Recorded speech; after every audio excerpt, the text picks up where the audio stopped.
When a 7-year-old girl calls a stranger and says, "Daddy, I can't do this anymore.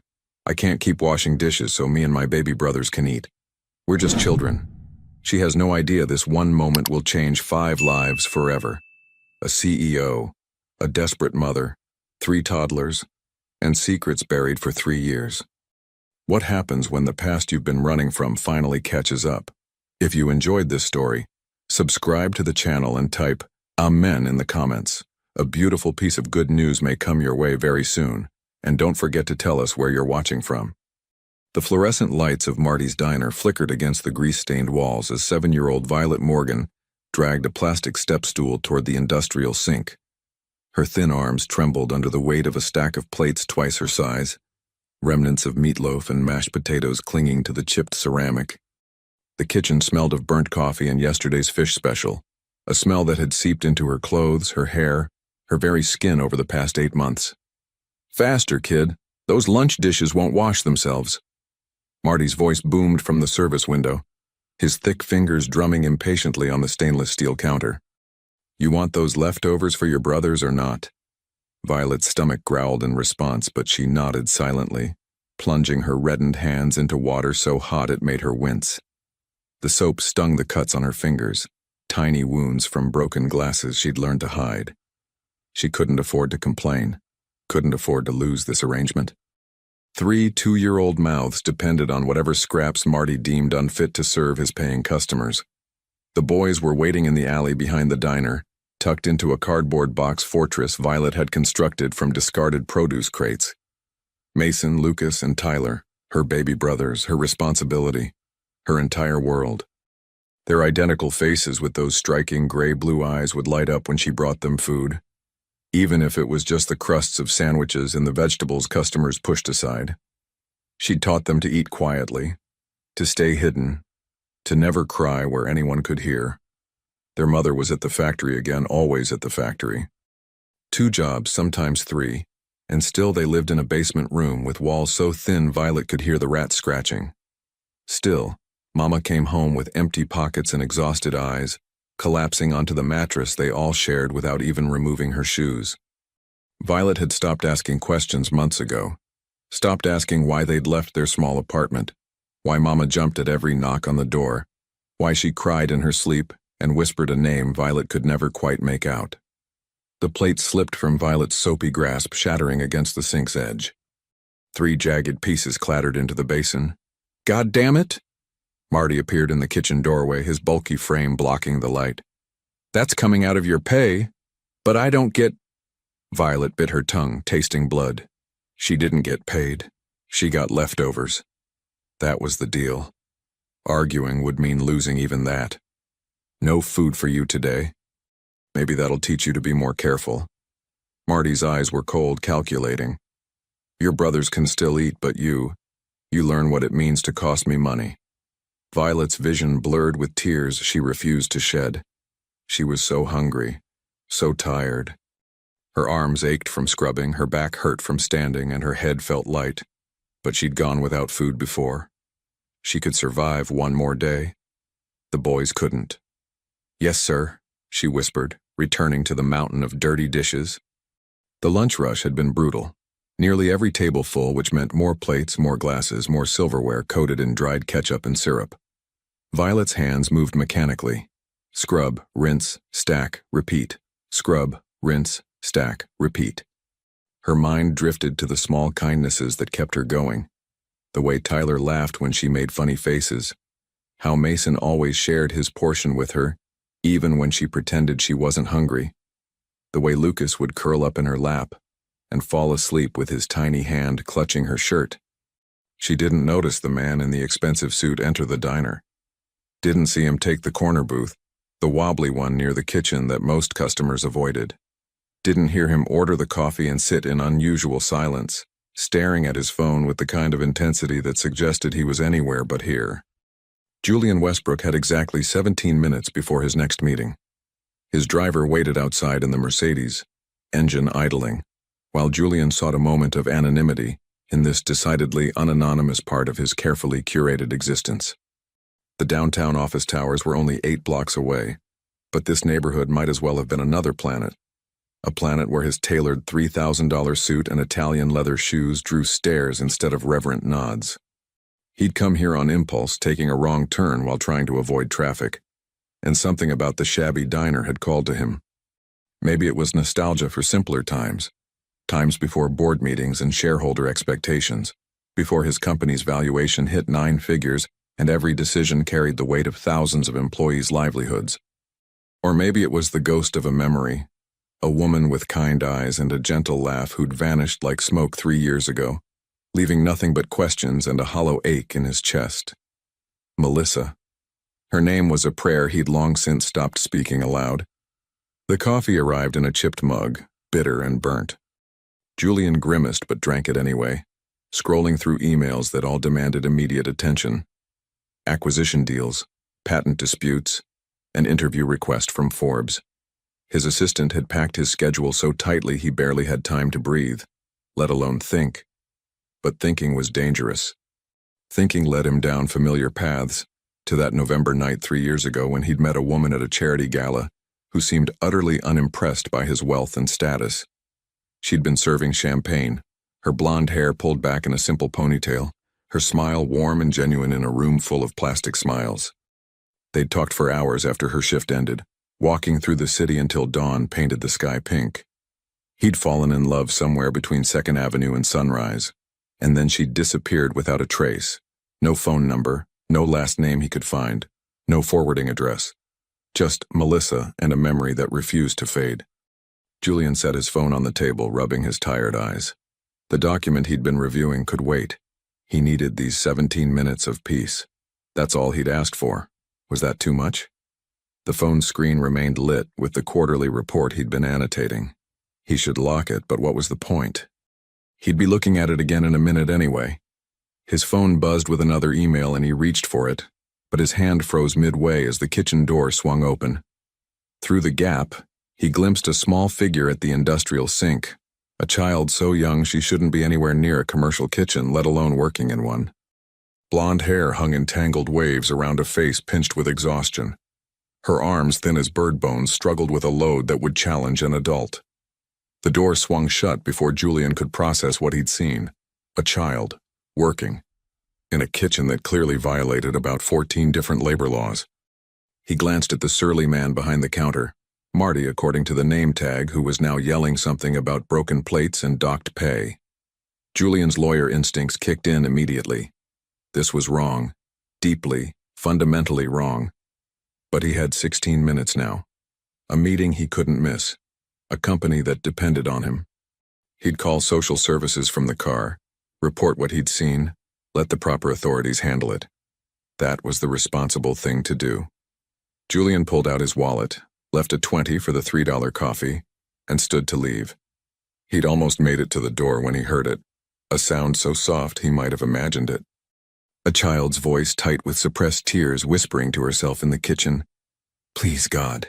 Please let Mama find a better job soon. Please let the boys eat today. I can be strong. I can wait. Just, please help us. Something in Julian's chest cracked.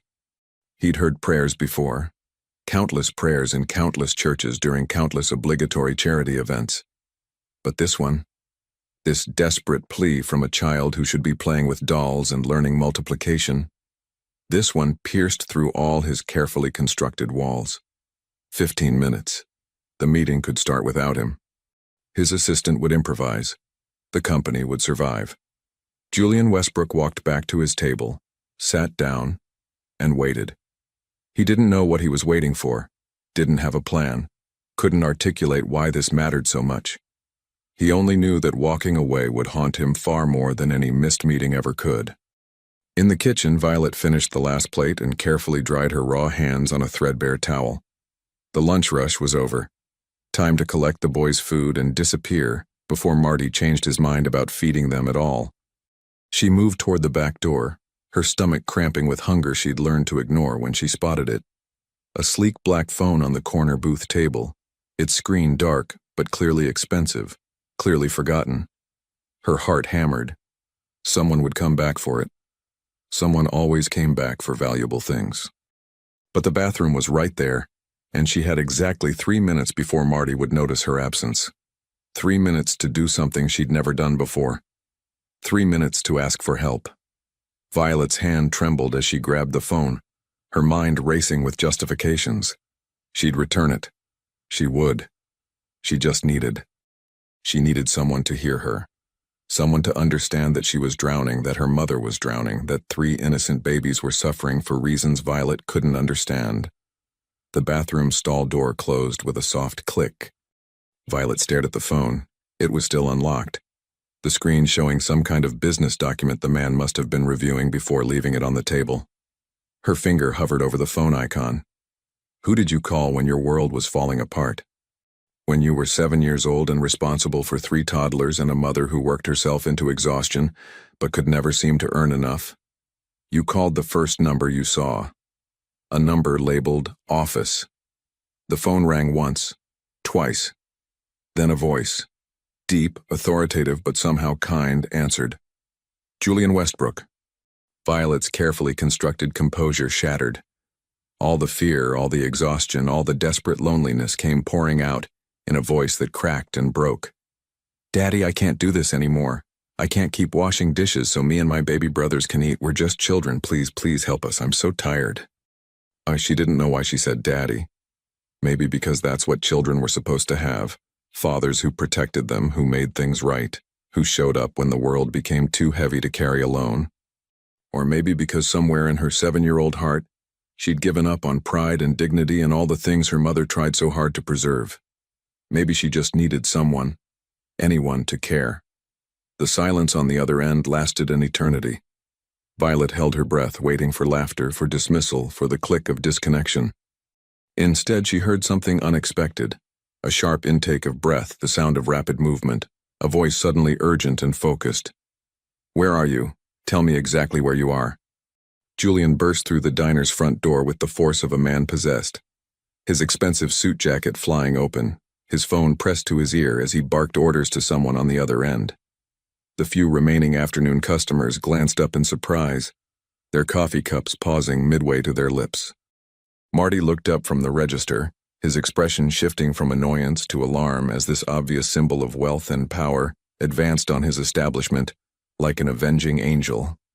I'm at the location now, Julian said into his phone, his eyes scanning the interior with predatory precision. Yes, I'm aware of the legal implications, just get here.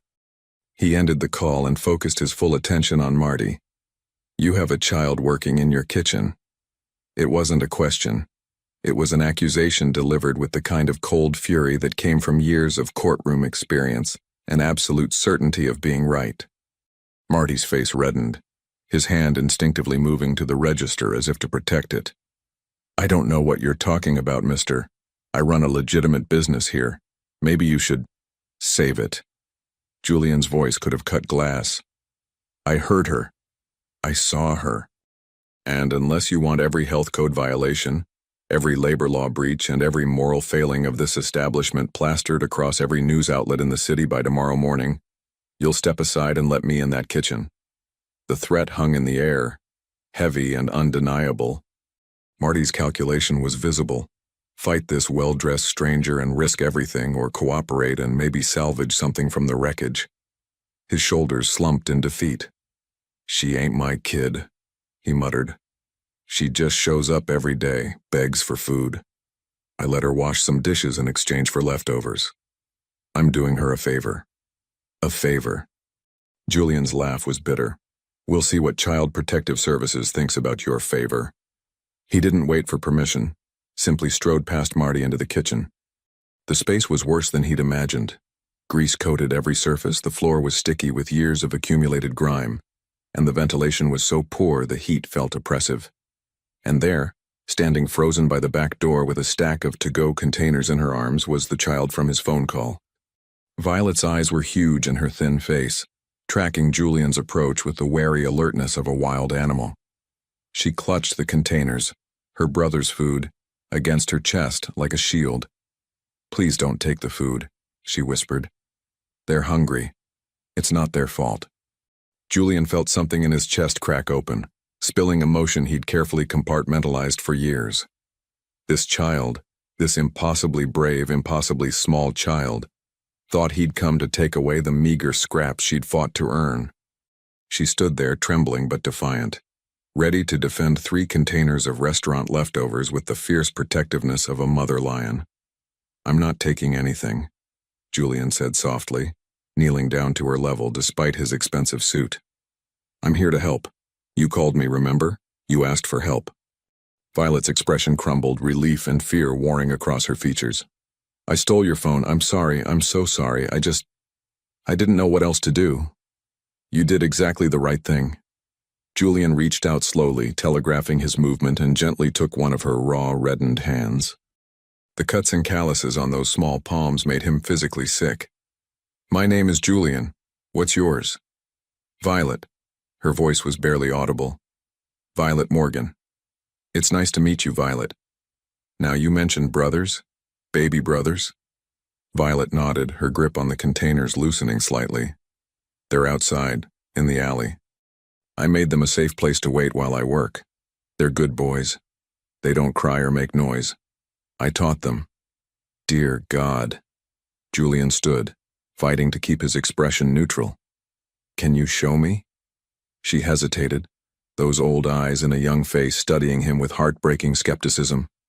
She'd learned not to trust easily, learned that adults lied, that promises broke, that help often came with strings attached. But something in Julian's steady gaze, in the gentleness of his tone, seemed to tip the balance. "Okay, but you can't tell Marty where they are. He'll be mad if he knows I brought them here." "Marty's going to have much bigger problems than hiding children," Julian assured her. The alley behind Marty's diner was a nightmare of overflowing dumpsters, scattered refuse, and the sickly sweet smell of rot. But tucked into a corner, partially hidden by stacked crates, was a makeshift shelter that spoke of desperate ingenuity. Cardboard walls reinforced with duct tape and plastic sheeting. A blanket, thin and threadbare but carefully folded, serving as both floor and ceiling. And inside, 3 identical pairs of eyes peered out at the world with solemn curiosity. The triplets were tiny for 2-year-olds, their clothes hanging loose on undernourished frames. But those eyes, those striking gray-blue eyes that seemed to look right through Julian, struck him like a physical blow. He'd seen those eyes before, knew those eyes, had fallen in love with those eyes 3 years ago on a woman who'd vanished like morning mist. No, it couldn't be.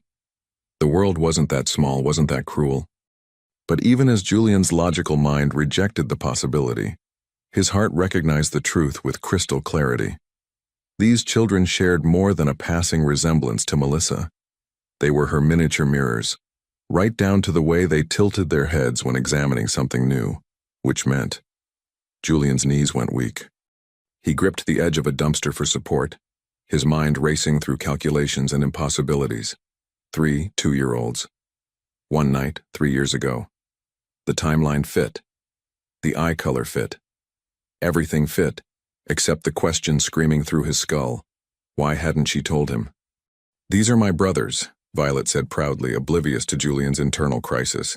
"That's Mason, Lucas, and Tyler. Boys, this is, She looked up at Julian uncertainly.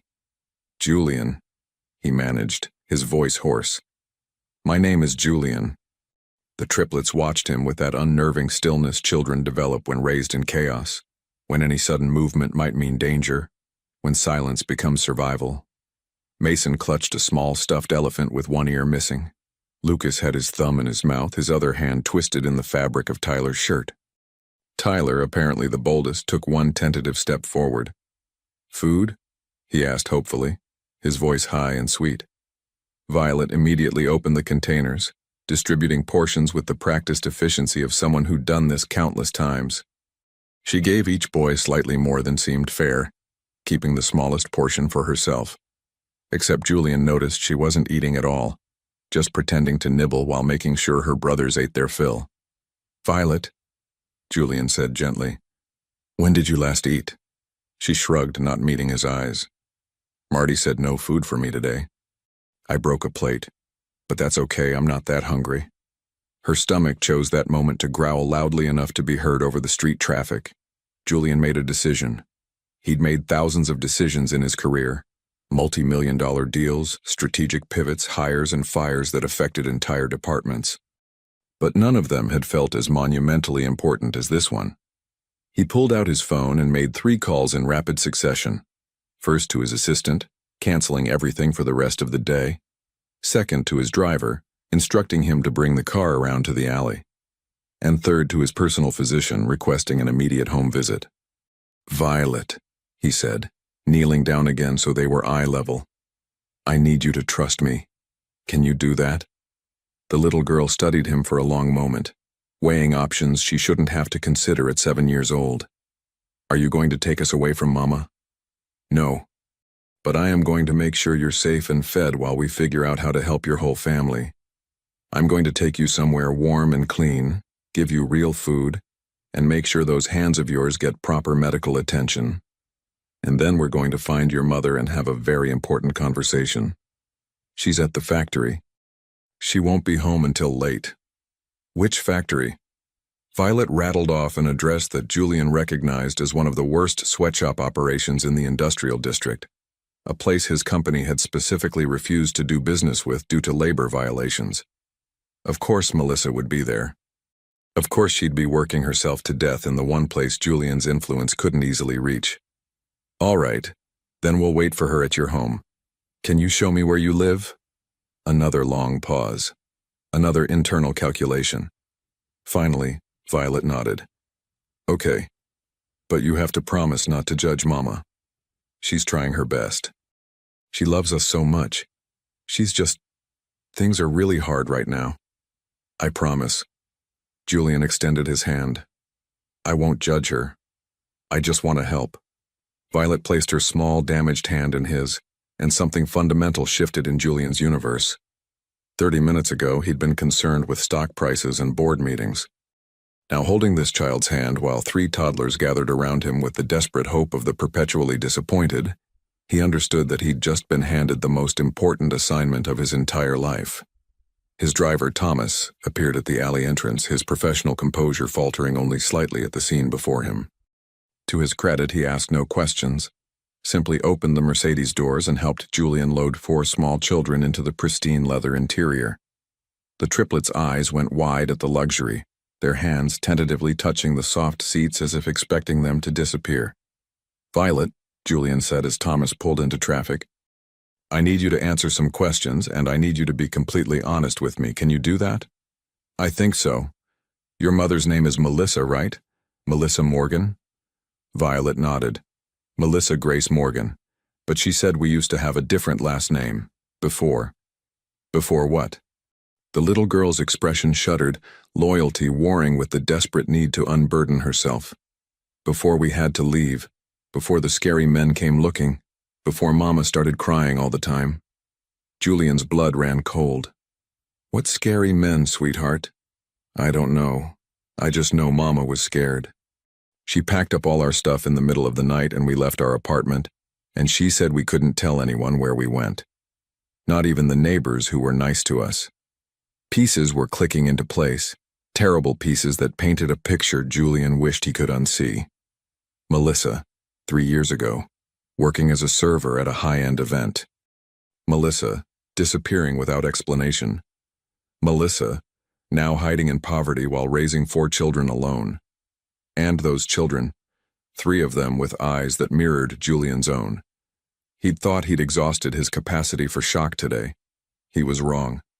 "Violet, do you know who your brother's father is?" She shook her head. "Mama doesn't talk about him. But sometimes, late at night when she thinks we're asleep, she looks at this old phone she keeps hidden in her pillowcase.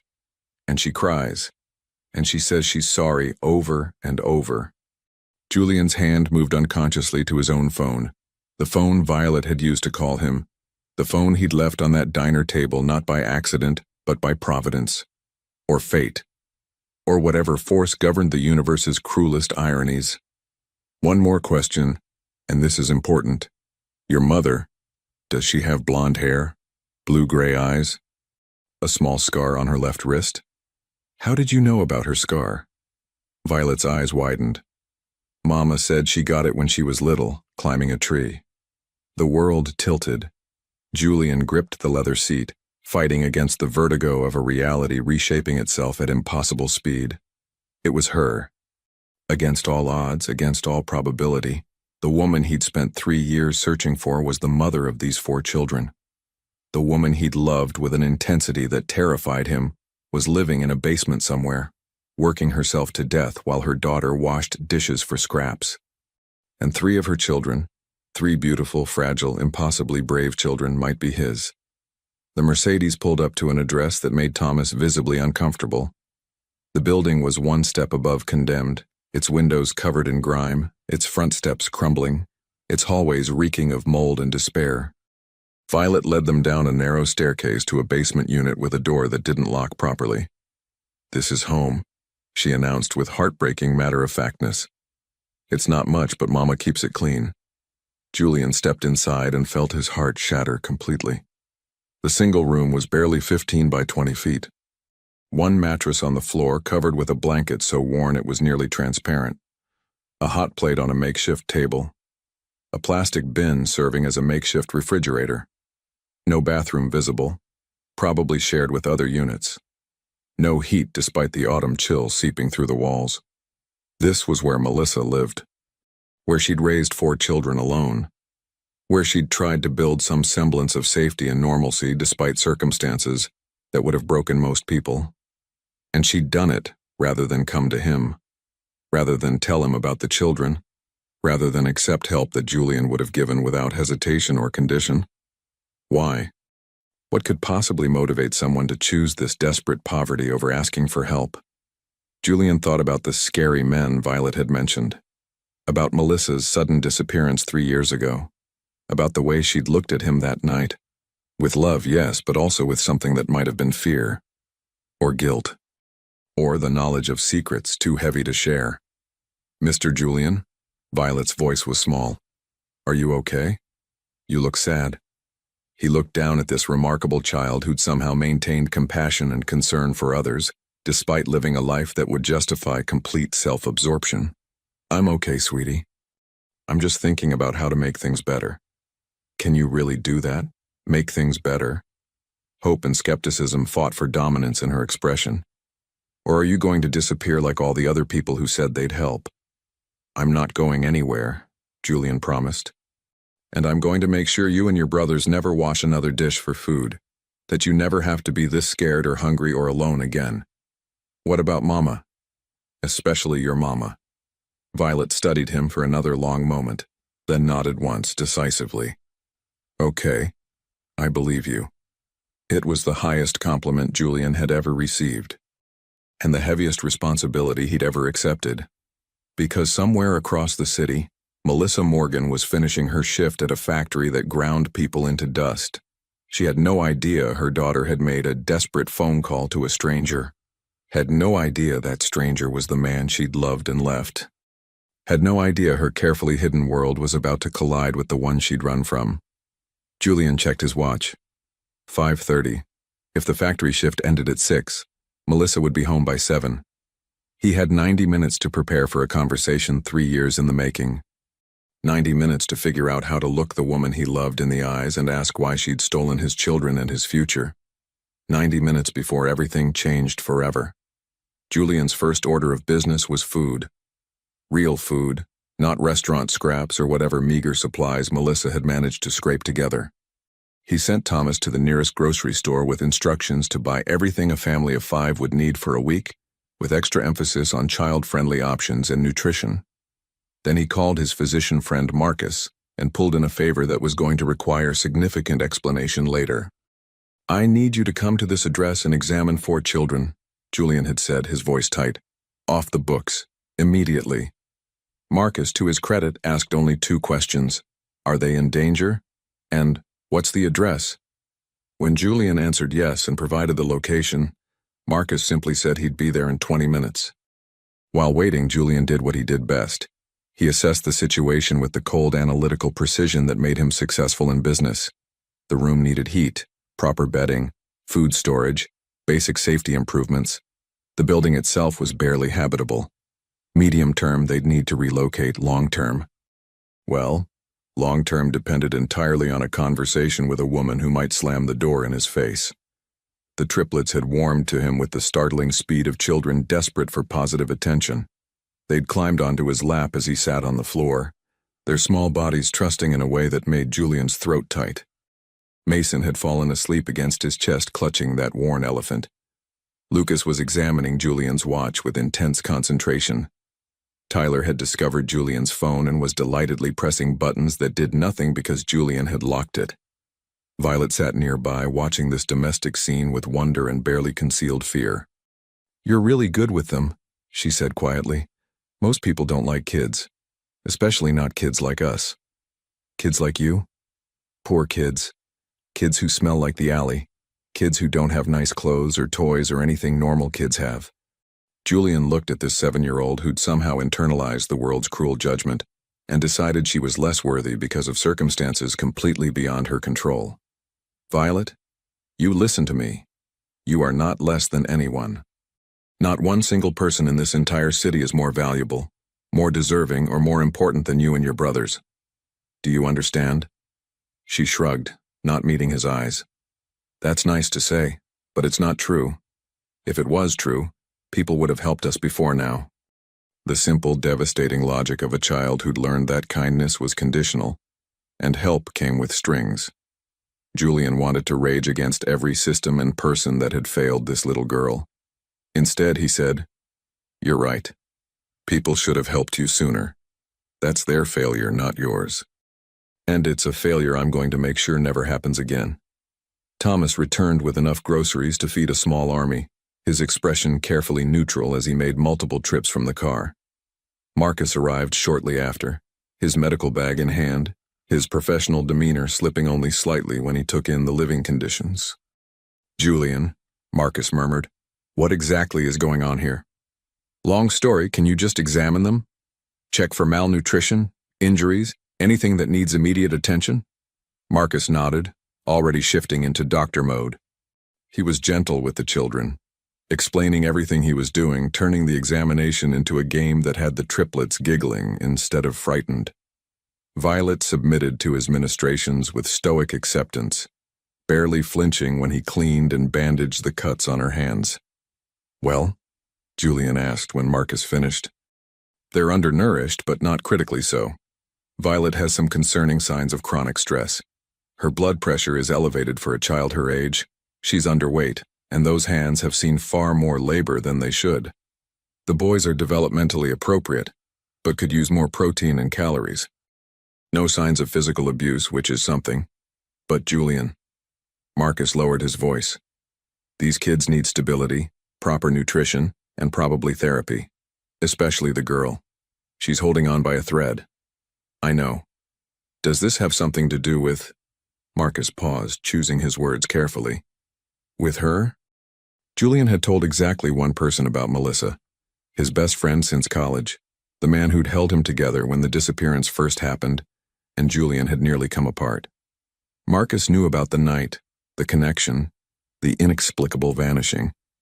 He didn't know about Julian's 3-year obsession with finding her. "Yes. Jesus."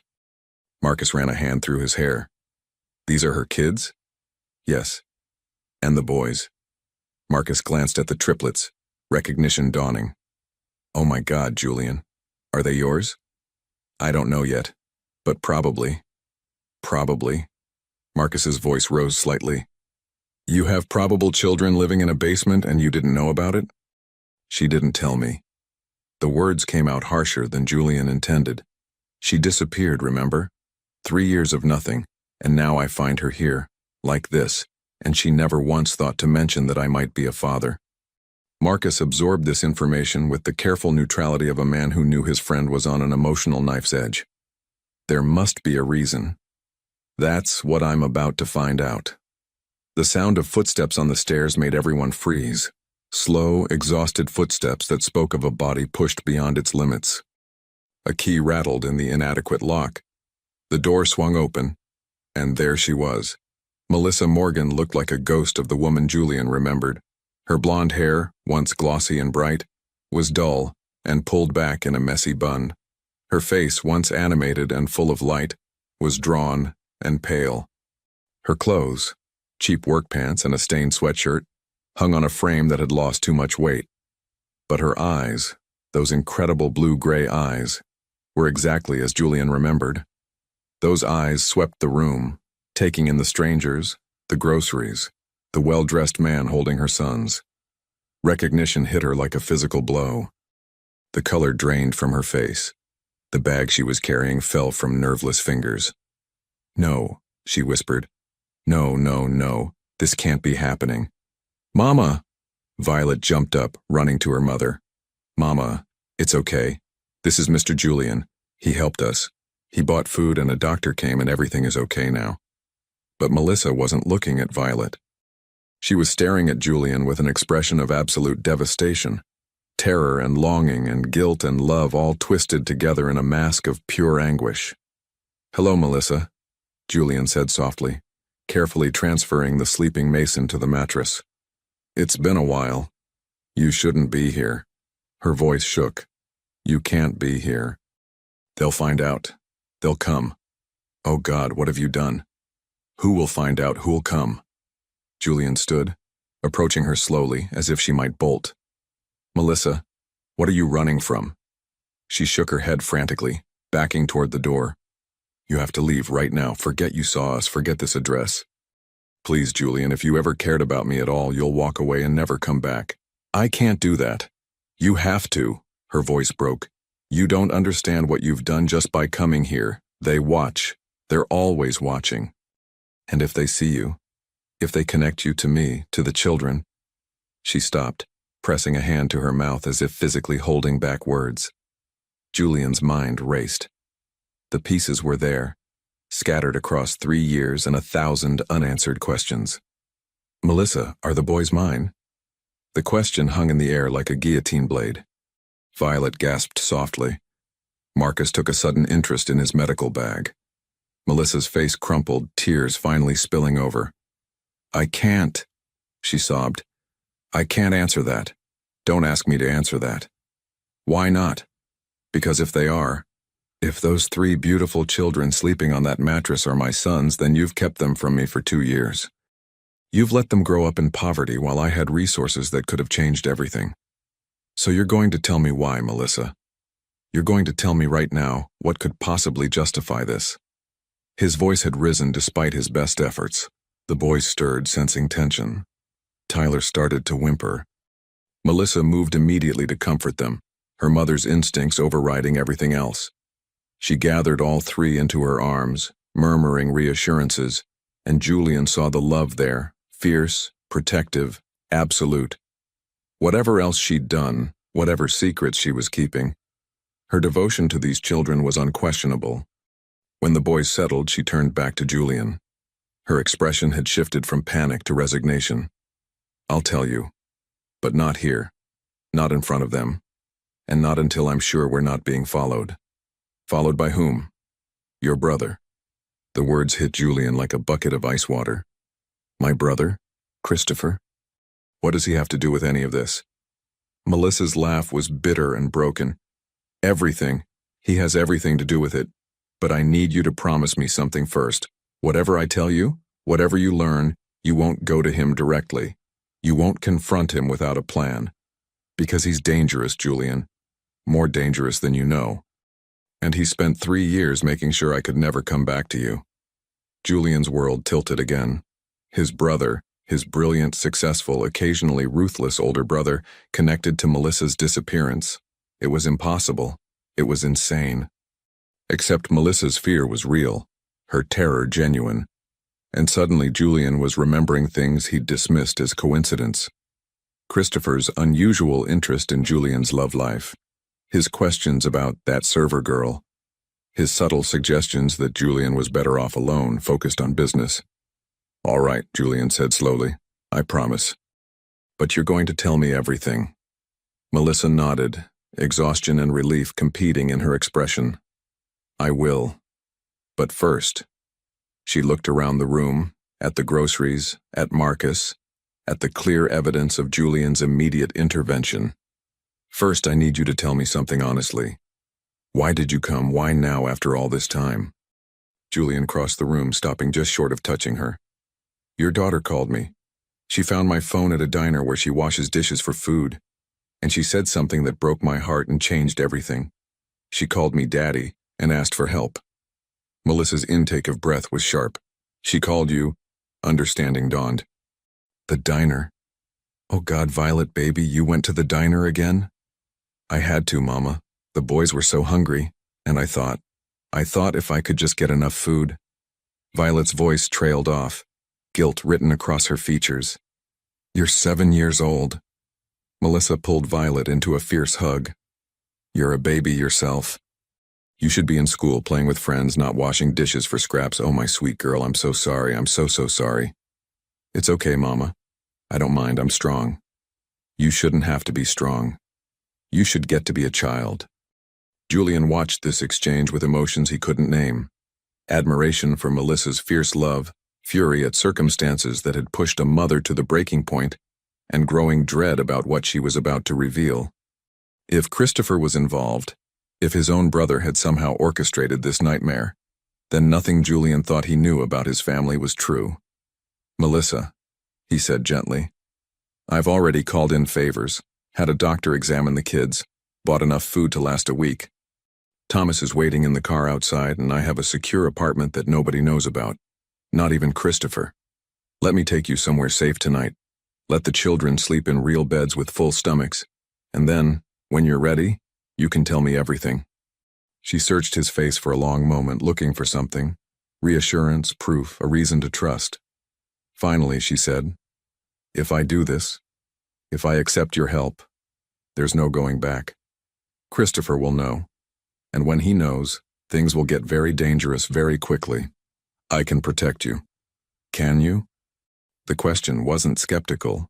It was genuinely uncertain, as if Melissa herself didn't know the answer. Can you protect me from someone who has unlimited resources, connections in every level of government and business, and absolutely no conscience when it comes to getting what he wants? Yes. Julian said it with more confidence than he felt. Because whatever resources Christopher has, I have more. Whatever connections he's made, mine go deeper. And unlike him, I have something worth fighting for. He looked pointedly at Violet, at the sleeping triplets, and finally back at Melissa. I have a family I didn't know existed. And now that I do, now that I've seen them and held them and promised to protect them, there's no force on earth that will make me walk away. So you can trust me or not, Melissa. You can tell me the truth or keep your secrets. But either way, I'm not leaving. I'm in this now, whether you want me to be or not. The silence stretched between them, heavy with 3 years of unspoken words and unbearable choices. Then Melissa's shoulders sagged in defeat or acceptance. Julian couldn't tell which. Okay, she whispered. Okay. We'll go with you. But Julian, when you hear what I have to say, you might not want us anymore. You might realize that some things are too broken to fix and some secrets are too big to forgive. Try me. And so, as twilight deepened into night outside the basement window, as 4 exhausted children finally relaxed into something resembling peace, Julian Westbrook prepared to hear a truth that would reshape his entire understanding of family, loyalty, and the lengths people go to protect the ones they love. Whatever Melissa was about to reveal, whatever role Christopher had played in this tragedy, Julian knew one thing with absolute certainty. His life had just divided into before and after this moment. Before he knew about Violet and the boys, after he promised to be their protector, there was no going back. And looking at Melissa's haunted eyes, Julian suspected she knew that there was no going back for her either. Julian's secure apartment was in a building he'd purchased under a shell corporation 2 years ago. The penthouse occupied the entire top floor, accessed by a private elevator requiring both keycard and biometric scan. Christopher didn't know about it. Nobody at Westbrook Industries knew about it. The children's reactions were heartbreaking. Violet touched the furniture as if it might dissolve. The triplets discovered plush carpet and sat down, running their hands through fibers like clouds.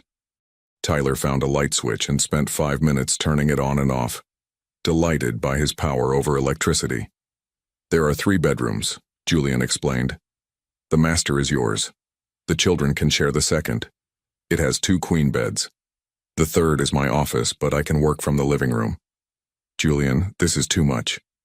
Melissa's voice was barely a whisper. You're staying here temporarily while we figure things out. He softened his tone. Melissa, when was the last time you slept in an actual bed? She looked away, unable to answer. Tonight, you let me help. Thomas brought groceries, the kitchen is stocked. Marcus left vitamins for the kids. There are clean clothes in the master closet from when my sister stayed here. They should fit. Tomorrow we worry about everything else. Your sister's clothes? Melissa looked alarmed. If your family knows, Amanda lives in Boston. She hasn't spoken to Christopher in 5 years. She won't say anything. Julian moved closer. I meant what I said. Whatever you're afraid of, I will protect you. But you need to trust me. Tears welled in her eyes. You don't know what you're promising. Then tell me. She glanced at the children exploring the kitchen. Not tonight. They've been through too much. Let them have one evening of peace. Julian cooked simple food, grilled cheese, scrambled eggs, fruit salad, while 4 children and 1 exhausted mother watched like he was performing magic. The triplets ate with focused intensity. Violet ate slowly, savoring each taste. Melissa ate almost nothing, her eyes constantly drifting to the windows, the door. Nobody knows we're here, Julian reminded her. Excellent security. If anyone inquires about this address, I'll know immediately. Christopher has resources you can't imagine. So do I. Julian met her eyes. I've spent 3 years building my company into something that rivals Westbrook Industries.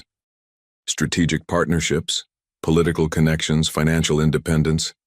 If it comes to a fight, I won't be the underdog. Something flickered in Melissa's expression. You've changed. Harder now.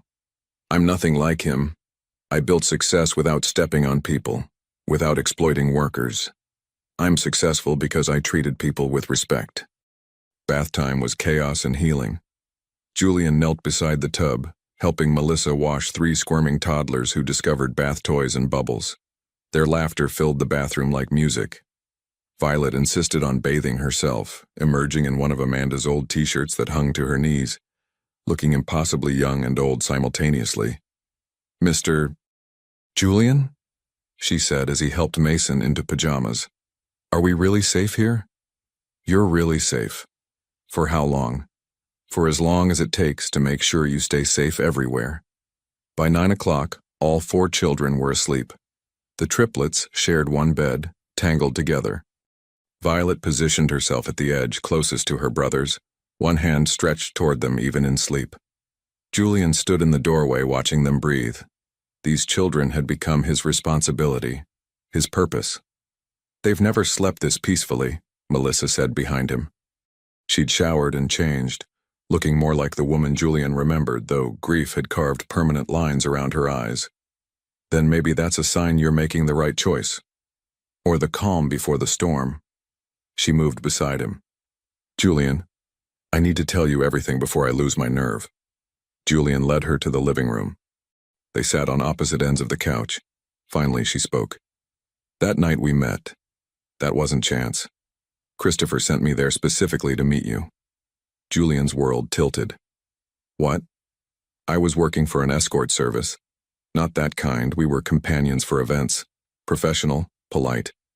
I'd been doing it for 6 months to pay for my mother's cancer treatment. Christopher hired the service and specifically requested someone who would appeal to you. Why would Christopher? Because you were getting too independent, too successful. He wanted leverage, something he could use to control you. So he sent you to seduce me? Worse. He sent me to make you fall in love, then disappear. He thought grief would make you sloppy, vulnerable. He could swoop in as the supportive brother, guide you back, absorb your company into Westbrook Industries. So, everything that night was fake? No. Melissa turned to face him, tears streaming. That's the problem. It was supposed to be fake. But you weren't what I expected. You were kind and genuine, and when you kissed me at dawn, I fell in love with you. Really, truly. If you loved me, why disappear? Because I got scared. I called Christopher the next morning and said I was done. And he told me that if I didn't complete the job, he'd make sure my mother lost her treatment, that he'd destroy my family. But more, he told me exactly how he planned to destroy you. He had files, Julian, evidence of deals that could be framed as illegal. He was going to systematically tear apart everything you'd built unless I disappeared exactly as planned. So you left to protect me. I left because I was a coward, because I thought disappearing would hurt you less, and because I didn't know I was pregnant. There it was. The triplets, Julian said softly. They're mine. Melissa nodded. I found out 2 weeks after I left. I took a pregnancy test in a gas station bathroom and realized my life was never going to be simple again. Why didn't you tell me? I was 24, pregnant with triplets, terrified. Christopher made clear that if I ever contacted you, if I told you about the babies, he would make sure I lost them. A fall downstairs, a car accident, a medical emergency. He threatened to make it look natural, and he promised that even if I survived, he'd take the children through legal manipulation, paint me as unstable, unfit. And you, he said he'd tell you I'd trapped you deliberately, that the pregnancy was a scam. I would have believed you. Would you? Really? A woman you met once suddenly showing up pregnant claiming you're the father? With your brother telling you it's all a con? Julian wanted to say yes, but honesty forced acknowledgement of doubt. Maybe not at first, but eventually might have been too late, so I ran. Changed my name, moved to the poorest part of the city, worked under the table, paid cash, avoided hospitals. And when the boys were born, when I held them and saw your eyes looking back, I knew I'd made the right choice. They were safe, but you were suffering. Violet isn't biologically mine. She's my half-sister's daughter. Her mother, Sarah, died of an overdose when Violet was 5. I fought for custody but had no money, no stability. The court said no. So you took her anyway. I kidnapped my own niece. But what was I supposed to do? Leave her in a system failing her? So yes, I took her, and we've been running ever since. And the factory job? The basement? Letting Violet wash dishes? Was supposed to be temporary, but it's impossible to save when earning minimum wage and feeding 4 kids. Every time I got ahead, something happened.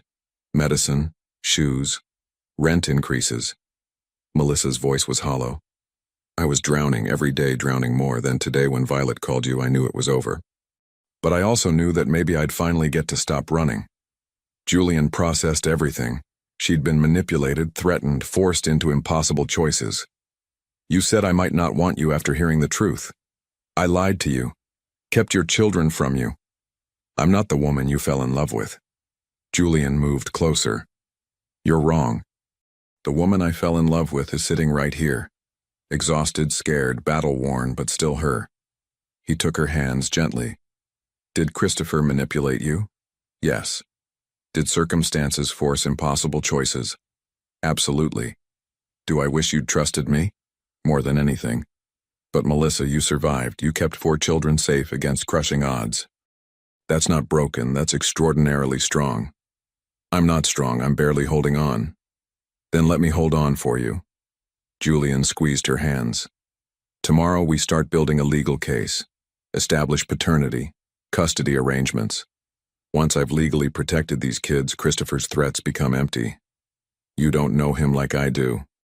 Then help me understand, because if there's one thing I've learned, it's that everyone has pressure points. Christopher threatens children to maintain power. He's shown me exactly how to beat him. How? Julian smiled coldly. By refusing to play his game. By going public with everything. Christopher's power relies on secrets, manipulation, controlling narratives. I'm going to take that away. Tell the truth. All of it. About the escort service, the threats, how he terrorized a woman and 4 children because he saw me as competition. That would destroy your family. My family destroyed itself when Christopher decided winning was more important than loyalty. Julian's voice was steel. I'll give him one chance to walk away. If he takes it, minimal drama. If he doesn't, I burn down every bridge and let the world see what kind of man Christopher Westbrook really is. Melissa studied his face. You really have changed. The man you met 3 years ago didn't have 4 children depending on him. That man had the luxury of idealism. I don't anymore. Do you really still love me? Julian looked at her. No longer polished, but real, scarred, surviving. Yes, maybe more than before, because now I know what you're capable of. What you've endured. He brushed hair from her face. You're exhausted. Tomorrow we start fixing this together. And someday, when this is behind us, I'm going to ask you properly to be part of my life. And if I'm too broken, then we'll be broken together. Julian kissed her forehead. Now go to bed, let me stand watch tonight. You've been fighting alone too long. She nodded and retreated to the bedroom.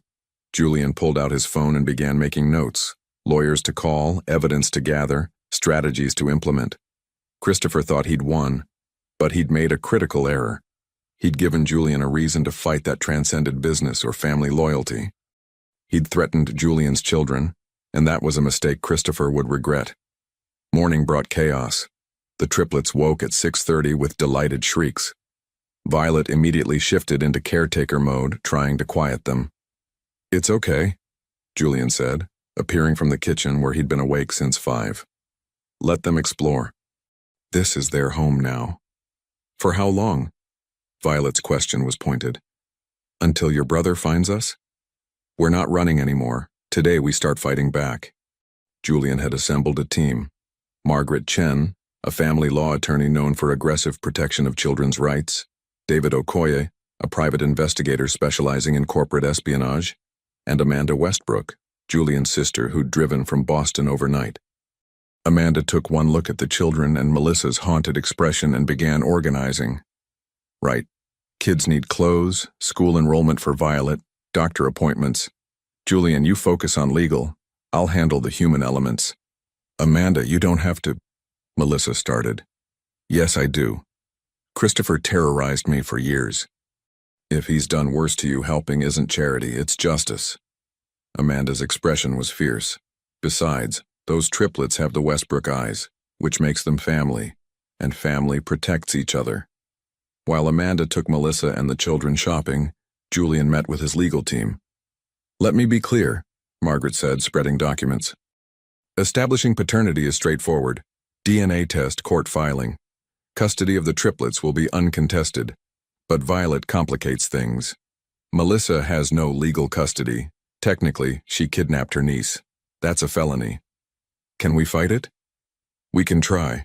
The system's failures, Sarah's death, Violet's preference, all helps, but it's messy. Christopher will use that. Exactly, which is why we move first hard and fast. Margaret pulled out documents. I've drafted multiple filings to submit simultaneously. Paternity establishment, emergency custody for the triplets, petition for guardianship of Violet with Melissa as co-guardian, plus a restraining order against Christopher Westbrook. Documented threats? David spoke. I've spent 4 hours pulling everything on Christopher's activities. He hired a private investigation firm to locate Melissa 8 times over 3 years. Each time they got close, he'd redirect them. Playing with her, Julian said, sickened. Cat and mouse, classic psychological torture. But it means there's a paper trail. With legal pressure, we can force that firm to testify about Christopher's intent to harass. That's leverage. It gets better. The escort service shut down amid trafficking investigation. The owner kept excellent records.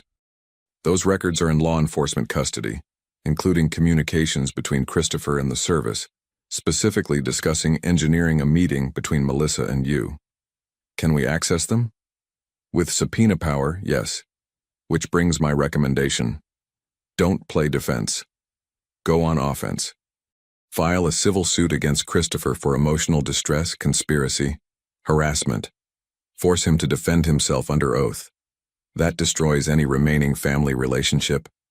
Then decide what's more important, their approval or these children's safety. Margaret's voice was gentle but firm. You can't have both. Julian looked at the documents. Then he thought about Violet's raw hands, 3 toddlers in a cardboard box, Melissa's desperate survival. File everything. Hit Christopher with everything simultaneously, and schedule a press conference for 3 days from now. Margaret and David exchanged glances, then nodded. Let's build a case Christopher Westbrook can't escape. That evening, after everyone left, Julian gathered Melissa, Amanda, Margaret, and David for final strategy. Christopher knows by now that Melissa is here, so what's his next move? Julian's phone buzzed. Unknown number. We need to talk. Tomorrow, 2 p.m., my office. Come alone. It's a power play, Margaret said. His territory, his terms. Which is why you shouldn't go, David added. But Amanda shook her head. No, he should go. But not alone, and not unprepared. You need to face him. Let him make threats. Let him think he's in control. But you'll be recording everything. He's my brother. Part of me wants to believe there's some explanation. There isn't, Melissa said flatly. Julian, I've had 3 years to hope Christopher would develop a conscience. But men like him don't feel remorse. They feel entitled. She's right, Amanda confirmed. Whatever he wants from this meeting isn't reconciliation. It's information. Fine. I'll go. Let him talk. Then I'll give him one chance to walk away. If he refuses, we proceed with full legal assault and public exposure. That night, after everyone had left, Julian stood by the windows. Melissa appeared beside him, wrapped in a blanket. Are you really ready for what choosing us means you'll lose? I'm not losing anything that mattered. Christopher stopped being my brother when he decided threatening children was acceptable. I'm gaining 4 children who need me. A woman I never stopped loving. She leaned against him. They stood together, drawing strength, preparing for battle. Tomorrow, don't expect the brother you remember. Expect a stranger who looks like family but thinks like an enemy. And Julian, don't let him make you doubt what we have. I believe you. Whatever Christopher said tomorrow, Julian's certainty was unshakable. He'd found his family, and he'd protect them with everything he had. Westbrook Industries headquarters occupied 42 floors in the financial district. Julian entered with David Okoye and 2 security professionals. He wore a wire. His phone live-streamed audio to a secure server. Christopher's office was on the top floor. He stood at the window, back to the door. Classic power pose. When he turned, his smile was warm. Julian, thank you for coming. Christopher moved forward but stopped when Julian remained still. No hug? You threatened to kill Melissa and 3 children. Forgive me if I'm not feeling affectionate. Christopher's smile didn't falter. She told you her version, how predictable. He sat casually. Please, sit. I'll stand. Suit yourself. Christopher studied Julian. So, you've taken in a woman you spent one night with, along with 4 children. Quite the hero complex. The triplets are mine. DNA testing will confirm it. Will it? Or will it confirm what Melissa wants you to believe? Brother, have you considered this might be exactly what she planned? Her reappearance, her desperation, children with conveniently similar eyes, all carefully engineered to trap you? Julian had expected this. You hired her to seduce me. Orchestrated her disappearance. She has records. I hired an escort service for companionship. The service chose Melissa. What she did was her business. Christopher's expression was innocent. As for the disappearance, she vanished on her own. You threatened her mother's cancer treatment. Her mother died 2 years ago, Julian. If I'd threatened treatment, wouldn't that have backfired when she died anyway? Christopher's logic was smooth. Think about it. What would I gain from threatening some random woman? Control over me. I have a billion-dollar company, international partnerships, political connections. Why would I need to control you? Christopher spread his hands. You're my brother. I love you. Yes, I wanted you to stay with Westbrook Industries. But threatening children? That's movie villain behavior. Julian felt the ground shifting. Christopher's reasonable tone, logical arguments. This was what Melissa warned about. Then explain the private investigators. 8 attempts to locate Melissa. I was trying to help you. You were heartbroken, and I thought if I could find her, you could get closure. Christopher's expression was sympathetic. You redirected them every time. I redirected them when I realized she didn't want to be found. What was I supposed to do? Force an encounter that would traumatize you both? Christopher sighed. Julian, I'm not the villain. I'm the brother who's watched you tear yourself apart for 3 years over a woman who used you. Now she's back, conveniently destitute with children she claims are yours. Can you not see how that looks? For a moment, Julian wavered. Christopher's version was logical. If Julian hadn't heard Melissa's raw honesty, hadn't seen the children's conditions, he might have believed it. But he'd seen those things. And he'd seen Christopher's mask slip when Julian mentioned DNA testing. You're very good. The concerned brother act. Almost had me doubting. But you made one mistake. What mistake? You assumed I came to be convinced. I didn't. I came to give you one chance to walk away. Julian pulled out his phone, showing legal filings. These will be submitted in 2 hours. Paternity establishment, emergency custody orders, a civil suit against you with subpoenas for every communication with investigators and the escort service. And a press conference tomorrow where I tell the world everything. Christopher's amusement vanished, replaced by cold fury. You wouldn't. Try me. The only thing that stops this is your written agreement to leave Melissa and the children alone.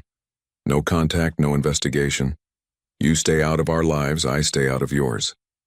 And if I refuse, then I destroy you. I expose every dirty deal, every manipulation.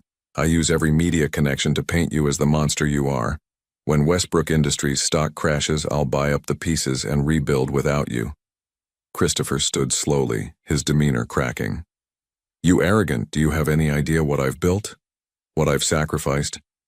I walked away because I didn't want to become you. Everything I've built, I built with integrity. Integrity. Christopher laughed bitterly. This world doesn't reward integrity.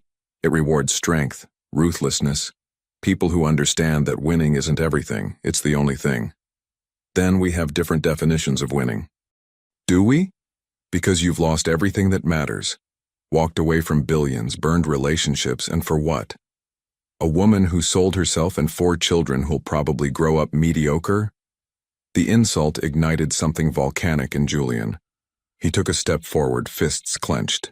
But that's what Christopher wanted, evidence Julian was unstable.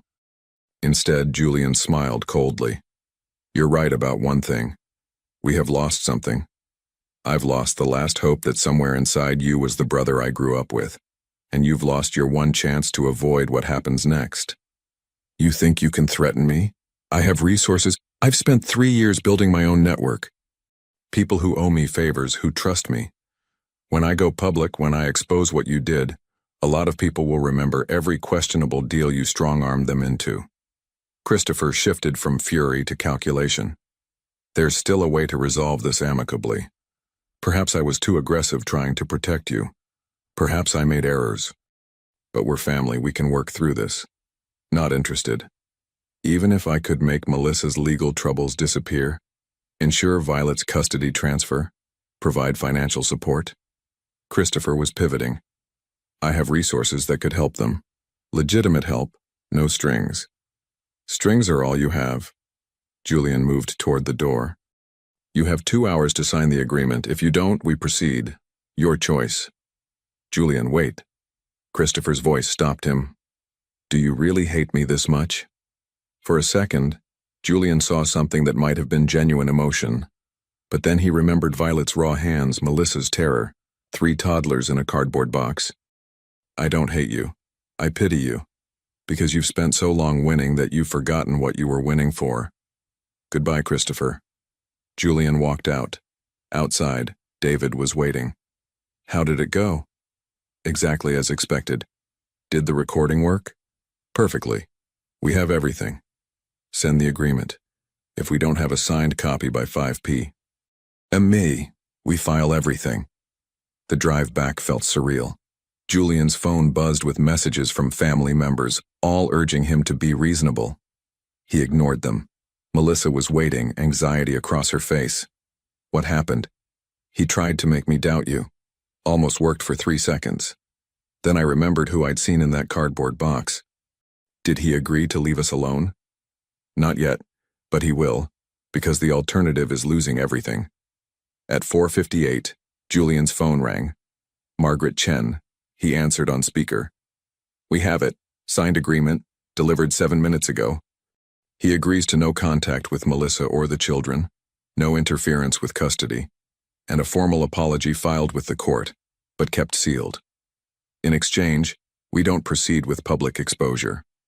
Julian felt tension drain. It's over? It's over. The children are safe. Christopher is legally bound to leave you alone. If he violates it, he faces criminal charges and full exposure. You won. After the call, Melissa was crying. Not from sadness, but overwhelming relief. Julian held her while the weight of survival finally lifted. It's really over, she whispered. It's really over. What happens now? Now we live. Enroll Violet in school. Establish paternity and custody. Find a real home where all 6 of us can build something permanent. 6. You, me, and 4 kids make 6. Julian smiled. Or did you think I was going to protect you, then walk away? I don't deserve you. Melissa, you survived hell to protect children. You're one of the strongest people I've ever met. He cupped her face. If you'll have me, if you'll trust me, I'd like to spend a long time proving that to you. She kissed him, soft, tentative, full of hope, different from their first kiss, deeper, built on honesty and survival and choosing each other despite impossible odds. Violet appeared in the doorway. Does this mean we really get to stay? That Mr. Julian is going to be our dad? If that's okay with you, Julian said. Violet considered this seriously. Then she took both their hands. Okay, but you have to promise. No more running, no more being scared, no more washing dishes for food. I promise, they said together. Good. Violet smiled. Genuine, unguarded. Can we have pancakes for dinner? I've never had pancakes that weren't from a box. That evening, Julian made pancakes while 4 children and 1 exhausted but smiling woman crowded into his kitchen. Tyler got batter in his hair. Mason ate half the chocolate chips. Lucas created a flour explosion. Violet supervised with general-like authority. It was chaos. Messy. Perfect. Later, after the children slept, Julian stood at the window. Melissa joined him, fitting against his side. What are you thinking? She asked. That 3 years ago I thought I'd lost everything when you disappeared. Turns out I was wrong. I hadn't lost everything, I just hadn't found it yet. Julian wrapped his arm around her. You gave me purpose, family, home. They're amazing, aren't they? They learned it from you. Maybe now they'll learn it from you too. The next morning brought new challenges, paperwork, appointments. But there was also breakfast as a family, the triplets' delight at unlimited juice, Violet's careful clothing selection for her first school day. Julian had thought building his company was his greatest achievement. He'd been wrong. This, teaching Tyler to tie shoes, helping Melissa with guardianship paperwork, listening to Violet read, holding Mason while he napped, this was what success looked like. Christopher had been right. Julian had lost his old life, the family connections, social standing, careful balance between legacy and independence. But he'd gained something infinitely more valuable. 4 children who called him Dad, a woman who'd survived hell and chosen to trust him, a purpose that transcended profit. He'd gained a family worth fighting for. And as Julian watched the sunrise paint the city gold, with Melissa sleeping peacefully and 4 children safe in the next room, he understood that some things were worth any cost. He'd found his people, his family, his home, and he'd never let them go.